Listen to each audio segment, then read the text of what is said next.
So over the weekend, we ended up going to Dallas for WrestleMania, believe it or not.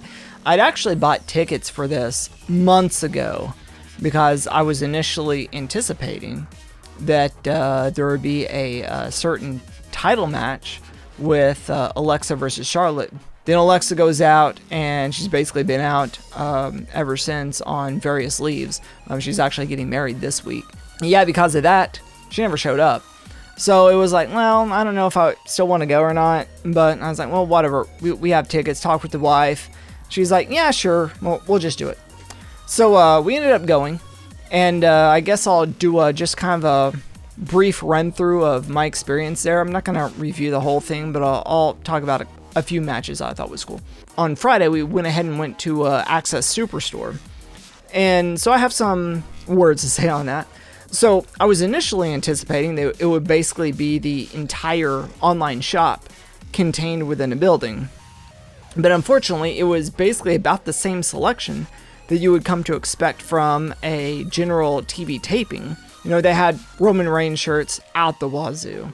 They had Brock Lesnar shirts out the wazoo. They had, various A-list things. They had some Undertaker stuff, Becky Lynch all over the place, Bianca Belair. So the wife was really looking for Baron Corbin and Sheamus stuff, and they didn't have a single t-shirt whatsoever of Baron Corbin or Sheamus.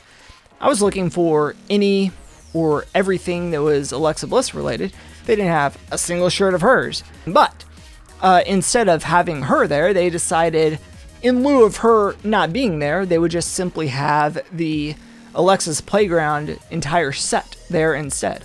So I went and took a couple of goofy pictures there and sat on the swing set with Lily and that kind of thing, which it was ridiculously corny. But I was like, well, whatever. I'm just going to have some fun with it. And also, while we were walking around the floor, the wife bumped into Cameron Grimes. And so she's like, oh, I got to take a picture with him. Okay, well, go take a picture with him. And so we got to talk with him for a couple of seconds. And she got a picture taken and was pretty excited about that. So there was a few things I ended up picking up. But all in all, I feel like, man, the selection could have been dramatically better.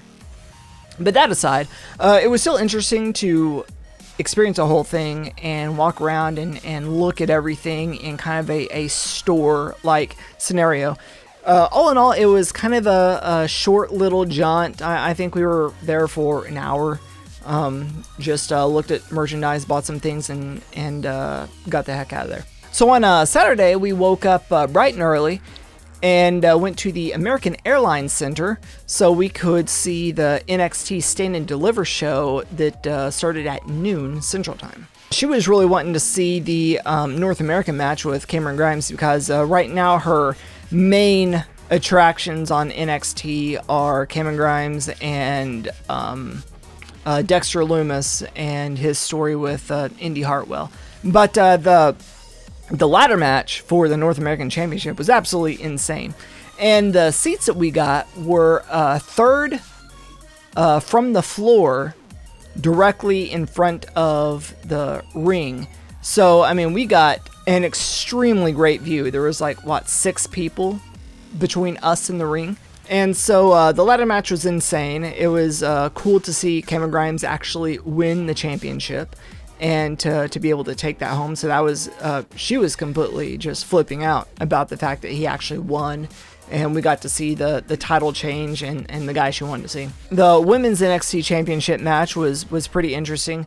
I was kind of pulling for Cora Jade to win just because, you know, that they say they want to push young talent and all this other stuff, but it looks like it wasn't the day for that. Mandy Rose ended up retaining. That was a really, really cool entrance of Mandy Rose to be able to see that in person. And the fact that they tracked the angel wings with her as she was descending on the screen behind her, I thought that was really cool from our vantage point. Just how we were looking at it was like dead on with her lowering with angel wings, so I thought that was pretty cool. I thought it was really cool to see Dolph Ziggler and Braun Breaker. I really personally don't care anything much about Braun Breaker, but Dolph Ziggler is always cool. And so it was fun to see him actually retain the title and to hear the collective groan from everybody in attendance, because you could tell that everybody was anticipating that Braun would win the championship, and when he didn't, there was a lot of wind that was let out of that building. But, oh well. So as soon as that was over, we jumped in the car and immediately beelined over to Arlington, to the AT&T Stadium. Now, I'd never been to a NFL stadium before, and so I was not prepared for the sheer breadth of size of the building. Now, as far as we were in the 100 band, and so the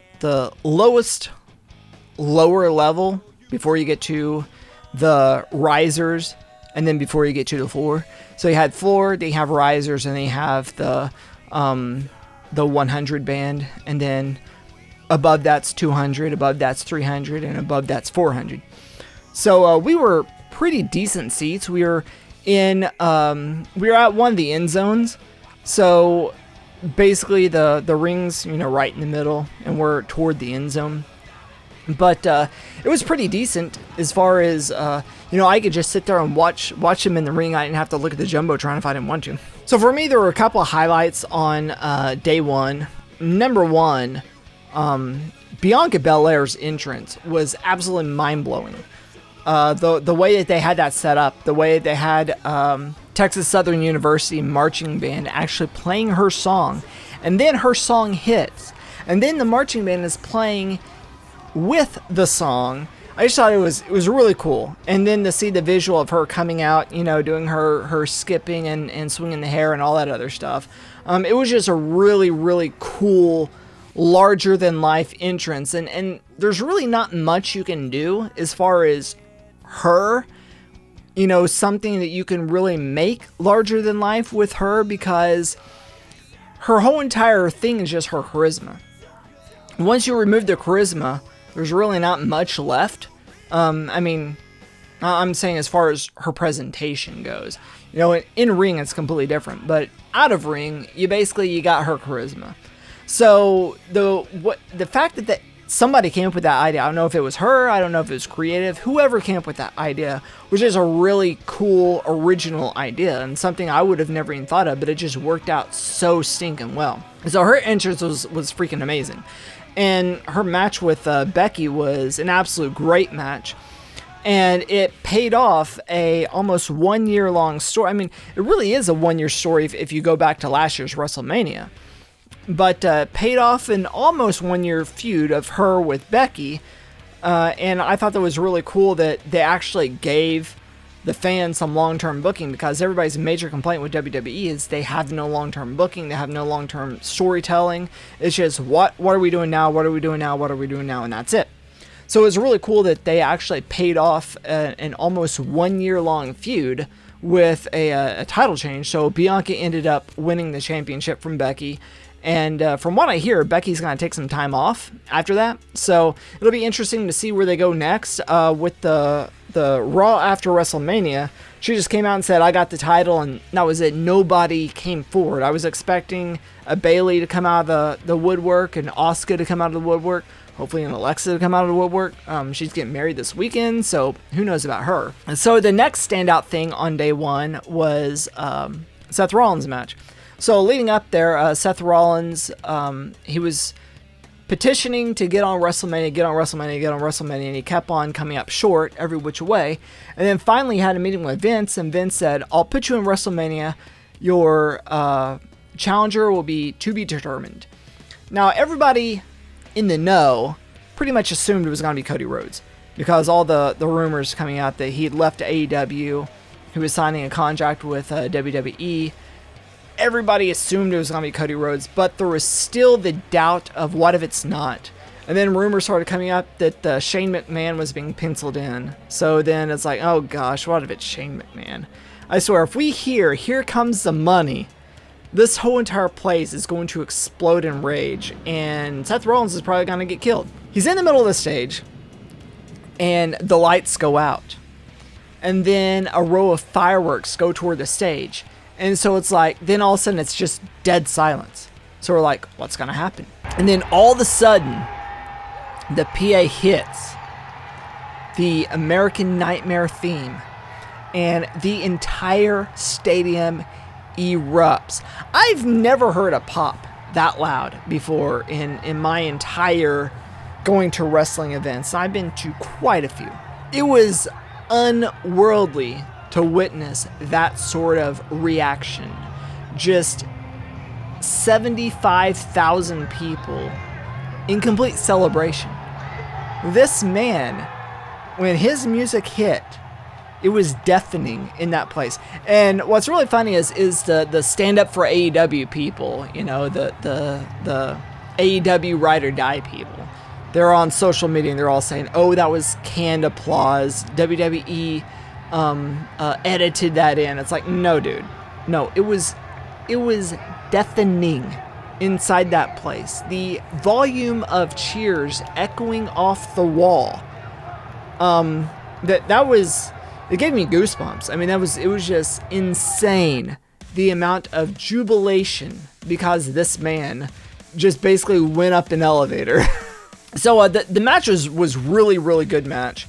And in the end, Cody got the win because it was his first match back in WWE in 6 years.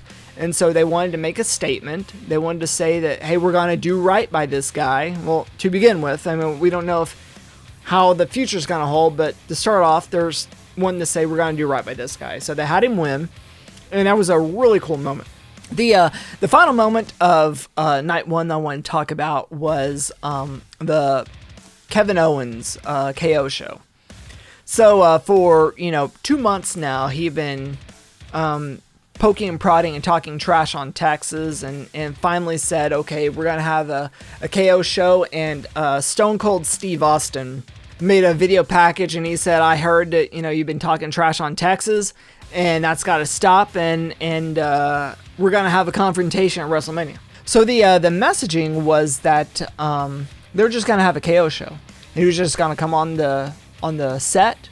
He was gonna have an interview, and the assumption was it's going to end in a brawl. See a couple of stunners, a few beers, and everybody's gonna go home happy. And we had heard rumblings that McMahon was trying to push for an actual match, but Stone Cold just wasn't so sure about it. So going in, that's basically all we knew at that point, was there's going to be a KO show, there's going to be an interview, and there's possibly going to be a couple stunners and a few beers, and that's it. So we're at WrestleMania, and Kevin Owens' music hits, and he comes out, and he's got the KO show set up in the ring. And so he's sitting there, and he talks some more trash on Texas, and all of a sudden, the glass shatters. The place went absolutely nuts. And we thought the Cody pop was nuts. This pop put that pop out of commission. The roof almost exploded off the place with how crazy everybody was absolutely going nuts for this guy. So Stone Cold Steve Austin comes down the ramp, he stops, turns around, gets on an ATV, rides the ATV down the ramp, starts doing donuts around the ring. So he gets on, he's in the ring, he's doing this interview with Kevin Owens, and then Kevin Owens says, I lied. Actually, I didn't bring you out here for a stupid interview. I brought you out here because I want to have a no-holds-barred match with you. And he says, what do you say about that? And Stone Cold thought about it for a moment, and he asked the audience, what do they say? And the audience says, heck yeah. And so he says, bring out a GD ref. We're gonna make this official. So ref comes out, we get a bell ring. Nobody in the audience knew this was going to happen. We assumed there was going to be a brawl. Nobody knew there would be an actual match. And what we didn't get a 3-minute match. We didn't get a 5-minute match. We didn't get an 8-minute match. We didn't get a 10-minute match. We got, a 16-minute brawl to end all brawls. Kevin Owens versus Stone Cold Steve Austin in 2022 match with a bell and a ref. The match ended up with Stone Cold winning, of course, because it's Dallas. But everybody was really worried that he would come out and he would either embarrass himself, or he would come out and he wouldn't do a match, or whatever. It was just an absolutely perfect match. He came out and did a legitimate actual match. So Stone Cold's got nothing to be ashamed about, And if he wants to retire now, completely hang it up, I mean, he hadn't done anything in 19 years. But if he wants to say that was his final match, he's got absolutely nothing to be ashamed of. That was an amazing match. So that was the end of night one. Night one's over. So night two, there was only a couple of standout moments for me on night two. The first major standout moment for me on night two was the Sami Zayn and Johnny Knoxville match. That was quite possibly just poetry in a ring. I know that this match has been very divisive. And there's been either you love it or you hate it. There's really nobody in between. But I thought it was absolutely fantastic. During the whole entire match, they're just finding all kinds of props to beat the crap out of each other. Using stop signs, trash cans, there was a crutch. There was all kinds of nonsense that they were using. Can't quite remember everything. But so Sami Zayn goes to reach under the ring to pull something out, and freaking Wee Man comes out. So now we have Sami Zayn, Johnny Knoxville, and Wee Man all in the ring. Wee Man actually gave Sami Zayn a body slam, and then Sami Zayn ends up giving Wee Man a big boot. And so after that, Chris Pontius, the party boy, comes out, and he's in the Adidas tracksuit. We're like, oh my gosh, he's gonna rip it off, and he's gonna start dancing. And sure enough, Chris Pontius rips off the tracksuit, and he's in nothing but the bow tie and the thong Speedo, and he starts dancing around. And so then him and Sami Zayn did some stuff. Then they end up getting out a boot contraption, which they got to kick Sami Zayn in the crotch. It was just completely, absolutely nuts having Party Boy, Johnny Knoxville, and Wee Man versus Sami Zayn. It was a complete circus. It was a complete just catastrophe in the ring. And it was probably the most entertained I've ever been in quite a while. Me and Tori, we were just absolutely just almost in the floor laughing so hard at some of this nonsense. It was just absolutely perfect. And the last thing I wanted to talk about was the match with Austin Theory versus Pat McAfee. So before they come out, Vince McMahon came out to introduce him. And all weekend long I said, man, Tori, I hope you get to see Vince. All I want to do is just see him do the strut down the ramp. And sure enough, right here, AT&T Stadium, 70-some thousand people, here comes Vince McMahon doing the power strut down the ramp. So he comes down the ramp, doing the power strut. He introduces Austin Theory, and he introduces Pat McAfee. So Austin Theory is basically his protege, so he's basically kind of in Austin Theory's match. So they have a match. It was absolutely fantastic match. For all intents and purposes, they completely put threw the house down. It was an insanely great match. At the end, Pat ends up winning. And so Vince is furious with Austin. And so Vince then, he's trash talking Austin on the side. And Pat says, you want some of this? Get in the ring. Vince then takes off his jacket. Starts taking off his tie. Unbuttoning his shirt. And we're like, is Vince going to get in the ring? Is Vince seriously going to get in the ring? Sure enough. Takes the shirt off. He gets in the ring. Calls for a ref. Rings the bell. In 2022, we have an officially sanctioned WWE match with Vince McMahon in the ring. I was completely in heaven because I'd never seen Vince in person before. So not only to see Vince in person at an event, but to see him in the ring, to see him in a sanctioned, officially sanctioned match. It was absolutely insane. Now, of course, all he did was just held out his arm, and Pat ran into his arm a few times and that kind of thing. And then there were some other shenanigans that happened, and then he ended up pinning Pat, and then Vince got the win. So quite possibly Vince's last match, possibly, he ended up getting the win. So there you have it. So then he's gloating and celebrating. All of a sudden, the glass shatters. The entire place just erupts. Here comes Stone Cold Steve Austin. And now we got Stone Cold Steve Austin and Vince McMahon having a stare down in 2022. So after that, Vince pleads with Steve, come on, man, let's have a truce. So Steve calls up for some beer, passes Vince a beer. They start sipping the beer. And then Steve gives a stunner to Vince, and Vince sold the stunner. The absolute worst stunner I've ever seen. In fact, I'll play it here. Screw it. Screw the copyright. We're playing it. Mr. McMahon trying to get away, but Austin stuns McMahon. The absolute worst stunner ever. In contrast, let's look at Austin Theory's stunner. Hand to Austin Theory. Austin stuns Austin. Oh, that brings back bad memories from last night. And again, let's look at Vince's stunner. Mr. McMahon trying to get away, but Austin stuns McMahon. What a time to be alive, folks. What a time to be alive. So we got to see Vince McMahon in action in the ring. We got to see a Steve Austin and Vince McMahon stare down. We got to see Vince McMahon take the worst stunner in the history of human civilization. And everybody went home happy. After that, there was a Roman Reigns Brock Lesnar match. Who cares? Roman got some belts. Who cares? We got to see Vince McMahon in action. That's all that matters. All in all, it was an extremely fun weekend. It was a memorable weekend. I'm glad I went. Got to see some things that will probably never ever happen again. Most notably a Vince McMahon Steve Austin stare down. And a Vince McMahon Steve Austin stunner. Me and the missus were talking about retiring from going to WWE live events because they're just so rambunctious now. So I'm just glad that we were able to go out on a high note. So I guess that's all there is to say about that. I just want to talk about my weekend real quick and share some details about that and talk about what I enjoyed. So thanks for watching.